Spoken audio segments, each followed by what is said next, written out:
नमस्कार मैत्रिणो, आज आपल्याला अंडा करी बनवायची आहे. त्याच्यासाठी कांदा हा एक मोठा कांदा भाजून घेतला होता आणि त्याच्यात एक टमाटा टाकला होता आणि अद्रक लसूणची पेस्ट. त्याच्यानंतर इथे खोबरं छान असं भाजून घेतलेलं होतं आणि ते सुद्धा आपण पेस्ट करून घेतली. त्याच्यानंतर हे 3 ते 4 अंडे आपण उकडलेले अंडे घेतले आहेत. त्याला मध्ये चिरा पाडून घेतल्या आणि कढईमध्ये थोडंसं तेल टाकलेलं आहे.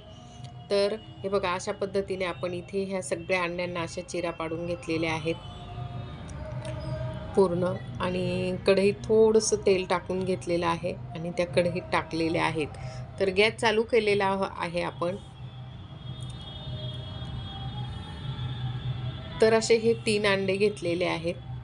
तर थोडंसं तेल टाकून आपण हे 3 अंडे असे छान असे शेकून घेणार आहोत, म्हणजे तेलामध्ये. आणि त्याच्यात थोडंसं आपण आता तिखट टाकलेलं आहे, थोडासा गरम मसाला टाकलेला आहे, हळद टाकलेली आहे आणि त्याच्यावरून थोडंसं मीठ टाकलेलं आहे. आणि कढईमध्ये छान असे हे परतून घेणार आहोत आपण. थोडंसं तेल टाकून हे त्याच्यात आपण थोड्या वेळ असं परतू देणार आहोत. तर छान असे परतले गेलेले होते बघा, असे खूप मस्त खरपूस झालेले होते. त्याच्यानंतर आपण जे कांदा, टोमॅटो आणि लसूण, अद्रक त्याचे जे वाटण केलेलं होतं ते टाकलेलं आहे. त्याच्यानंतर आपण इथे खोबरं जे बारीक केलेलं आहे ते टाकलेलं आहे आणि ते आपण इथे तेल सुटोस्तोपर्यंत इथे कढईमध्ये परतून घेणार आहोत.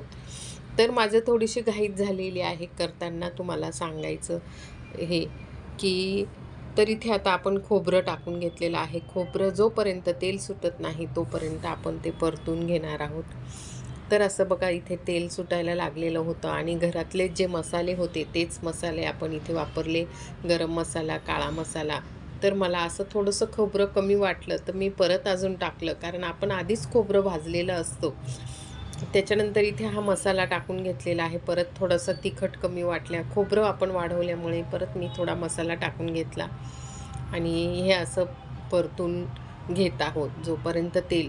तर थोडंसं पाणी, ज्या याच्यात आपण वाटण ठेवलेलं होतं त्याच वाटीमध्ये आपण थोडंसं पाणी घेतलं आणि ते मसाला जळू नये म्हणून थोडंसं पाणी टाकून घेतलेलं आहे आणि असं परतून घेत आहोत. जोपर्यंत तेल सुटत नाही तोपर्यंत असं हे त्याला.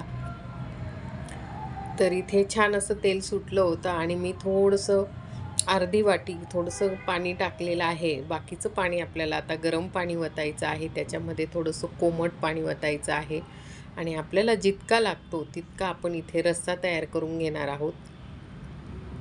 बघा, अशा पद्धतीने आपण 2 ते 3 वाट्या असा हा रस्सा तयार करून घेतलेला आहे आणि छान उकळी आल्यानंतर हे बघा, इथे छान अशी उकळी आलेली आहे. सुंदर अशी ही भाजी तयार झालेली आहे आणि त्याच्यात आपल्याला इथे आता आपण जे अंडे तळलेले होते ते टाकून घेणार आहोत.